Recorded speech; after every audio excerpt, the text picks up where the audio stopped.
Positive Behavior Intervention and Supports by Abby Kinder. What is PBIS? PBIS stands for Positive Behavior Interventions and Supports. It is important because it sets interventions and expectations in place school-wide and in the classroom. PBIS is structured into 3 tiers to help improve students' behaviors and social skills. The importance of PBIS. PBIS sets school-wide expectations for the staff and students daily in the classroom and on campus. PBIS is set into 3 tiers to help guide students to success. PBIS creates social and behavioral norms. SWPBIS. SWPBIS stands for School-Wide Positive Behavioral Interventions and Supports. SWPBIS is important because it sets clear guidelines for how to handle certain behaviors in the school. It doesn't leave room for the unknown. Teachers will know if students' behavior is something they should handle in the class or if it's something that warrants a discipline referral. It also allows positive behavior to be rewarded not only in the classroom, but in hallways, lunchrooms, recess, bathrooms, and specials. CWPBIS. CWPBIS stands for Classroom-Wide Positive Behavioral Interventions and Supports. CWPBIS allows teachers to set students' expectations in the classroom. CWPBIS can have its own reward system, but usually follows similar guidelines to the SWPBIS system set into place if your school has one. Tier 2. Tier 2 of the Positive Behavioral Interventions and Supports is set into place for students who are not successful with the Tier 1 interventions. The PBIS team will meet on the student and take action by creating interventions plans for that student. The student will follow the path of the new plan set for them, but the PBIS team and the team will continue to monitor the student's progress by collecting data. Tier 3. Tier 3 of the PBIS program is set into place after the student is in Tier 2. Once the student does not make progress in Tier 2, they will move to Tier 3. Tier 3 is more structured and tailored for the student. Tier 3 is the last step for the student in the PBIS program.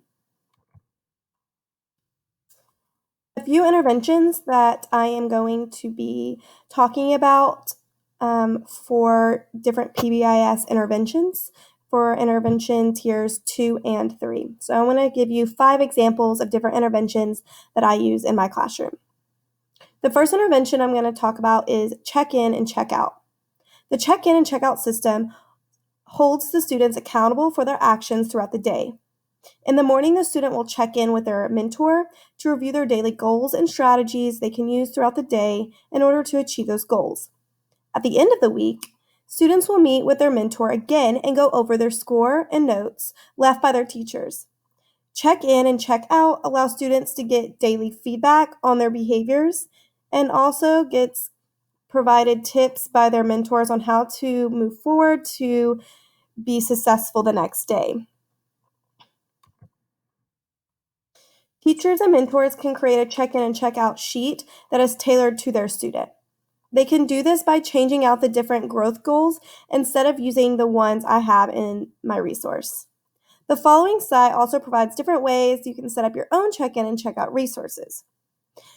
So why mine is a little bit different is I use growth goals in my classroom. We're always talking about making growth and how to move on to be better in the future. So we always call them growth goals, how we're growing.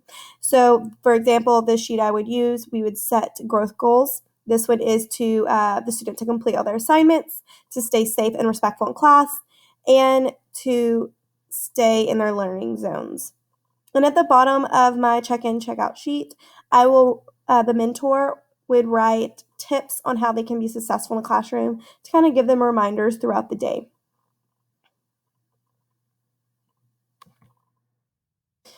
Next intervention is behavioral contracts. Behavioral contracts help teachers, students, and guardians monitor behavior throughout the day. Students will set individualized goals with their teachers to help the student be more successful in the classroom. Creating goals that are tailored to each student is the key. You want to create goals that are obtainable to the student, allowing them to feel accomplished throughout the day. And I think that is so important that we are setting those obtainable goals for that student. So really getting to know our student and setting goals that we know that they can achieve. I use these following behavioral contracts as resources in my class. I set individualized goals with the students and review them weekly with the student and their guardians. The end of every 2 weeks, the student earns a reward, and at the end of the 4th week, we change up their growth goals. So again, I'm using growth goals. I like the behavioral contracts because we are bringing in their guardians with this to kind of have our supports from at home, not only at school, but where we're getting backup from at home as well. So one of the contracts is between me and the student, and then the other one goes home for the parent. It's the behavioral contract parent form, so that they are being made aware of what is happening at school.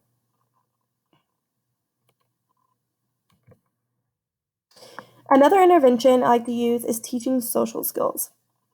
So when students lack social skills, it interferes with their ability to make friends with their peers and also starts to affect their academic performance. As educators, we want students to enjoy their day at school.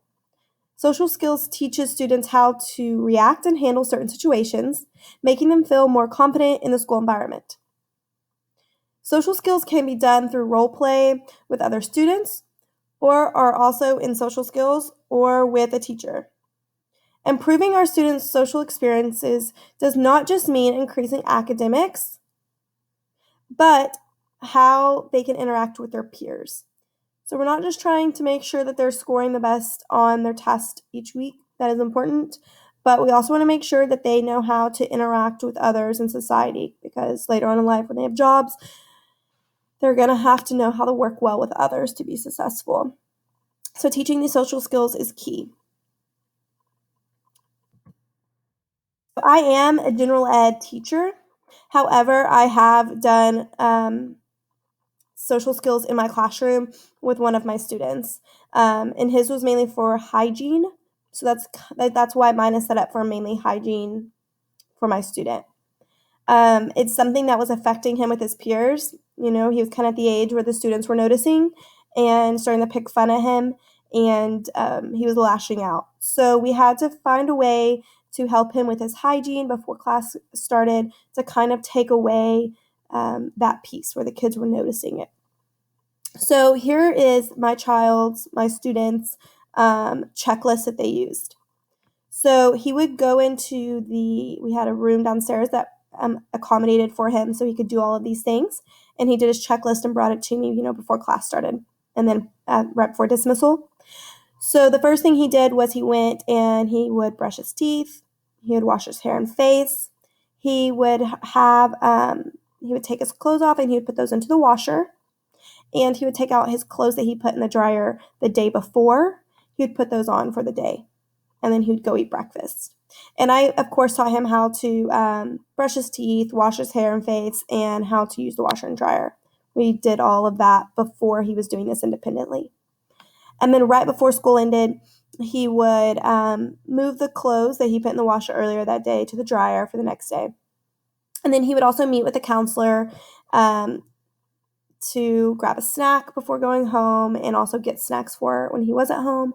Just kind of chat about his day, kind of decompress, and kind of go over all the things that he experienced that day. But this worked really well for this student. We saw so much improvements with his social skills, just teaching those basic hygiene needs that he needed. So another intervention is the reward system, which is very popular. I also use reward systems for Tier 1. So a lot of people use interventions in Tier 1, just kind of like a school-wide ticket system or marble system in their classroom. However, reward systems can look very different depending on the tier you're working with. I love to use reward systems at all tier levels because it allows the students to feel successful at the end of the day or week. In Tier 1, the reward system was universal, allowing all students to use it in the classroom. However, if you have a Tier 3 student or Tier 2, you will want to create something that is tailored for their behaviors. You'll also want something that is tangible for the student to carry with them to class, allowing them to visualize their success. So visual reminders are amazing for them. So these punch cards are actually something I made. Again, I love the growth mindset, so that's why I use plants. Watch me grow. We're always looking to see how far we can grow. Punch cards are an excellent way to personalize a student's goals, and it also allows them to see their hard work pay off. Setting goals before implementing the punch cards is key.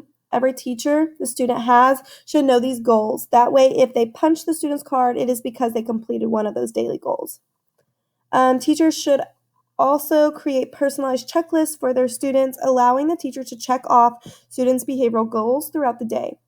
The key is to make your resource individualized and a clear visual for the student. And there's another few examples on that website below, but I love using these punch cards. Another intervention is self-monitoring. So self-monitoring allows students to take charge of their learning and behaviors throughout the school day. When educators allow students to take over their learning, they will almost always rise to the occasion. Some students thrive off the independence of self-monitoring because it allows them to show their teachers and parents that they're capable, but just need a little guidance in the correct direction. A lot of kids really want to be independent. They want to make the right choice, and I feel like as educators, at times, we don't give them that chance to show off what they have. So this tool is amazing to allow these students to rise to that occasion, to show us what they can do.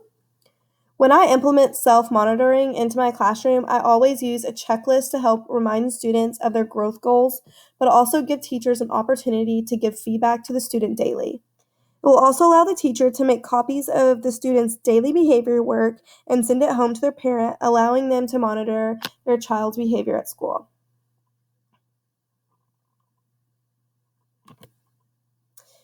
And that is it for me. If you have any questions over any of my resources, or if you would like any of my materials that I used, you may email me here at abby.kinder13@gmail.com.